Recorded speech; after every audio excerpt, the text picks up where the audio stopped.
ଦୁର୍ଗାଙ୍କର ଷଷ୍ଠ ସ୍ୱରୂପର ନାମ କାତ୍ୟାୟନୀ। ଏହି ନାମ ପଛରେ ଏକ ବୃତ୍ତାନ୍ତ ରହିଛି। ତାହା ହେଲା, କତ ନାମରେ ଜଣେ ପ୍ରସିଦ୍ଧ ମହର୍ଷି ଥିଲେ। ତାଙ୍କର ପୁତ୍ର ଋଷି କାତ୍ୟା ଥିଲେ। ସେହି କାତ୍ୟାଙ୍କ ଗୋତ୍ରରେ ବିଶ୍ୱ ପ୍ରସିଦ୍ଧ ମହର୍ଷି କାତ୍ୟାୟନ ଜନ୍ମ ହୋଇଥିଲେ।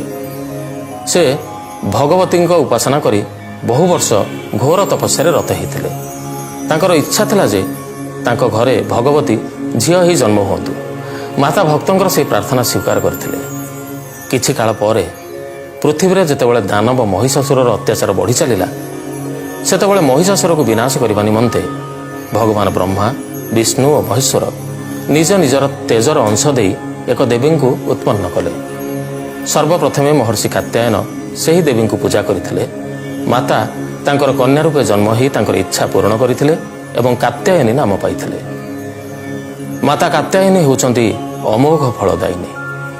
ବ୍ରଜଗୋପୀମାନେ ଭଗବାନ କୃଷ୍ଣଙ୍କୁ ପତି ରୂପରେ ପାଇବା ନିମନ୍ତେ ଯମୁନା ତଟରେ ଏହି ମାତାଙ୍କ ପୂଜା କରିଥିଲେ। ଏହି ମାତା ବ୍ରଜମଣ୍ଡଳର ଅଧିଷ୍ଠାତ୍ରୀ ଦେବୀ ରୂପେ ପ୍ରତିଷ୍ଠିତ।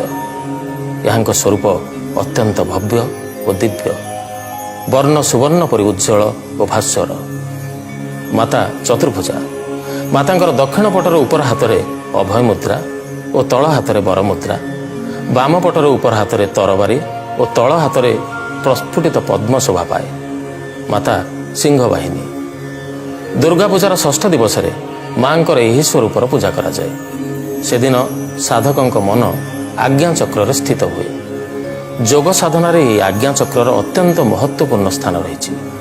ଏହି ଚକ୍ରରେ ସ୍ଥିତ ମାନ ସାଧକ ମାତା କାତ୍ୟାୟନୀଙ୍କ ଚରଣରେ ନିଜର ସର୍ବସ୍ୱ ନିବେଦନ କରିଦିଏ। ସମ୍ପୂର୍ଣ୍ଣ ଆତ୍ମଦାନ କରି ସାଧକ ଅତି ସହଜରେ ମାଙ୍କର ଦର୍ଶନ ପାଇଯାଆନ୍ତି। ମାତା କାତ୍ୟାୟନୀଙ୍କୁ ଭକ୍ତି ଓ ଉପାସନା କରି ମନୁଷ୍ୟ ଅତି ସହଜରେ ଅର୍ଥ, ଧର୍ମ, କାମ, ମୋକ୍ଷ ଏହି ଚତୁର୍ବର୍ଗ ଫଳ ପ୍ରାପ୍ତ କରିଥାଏ।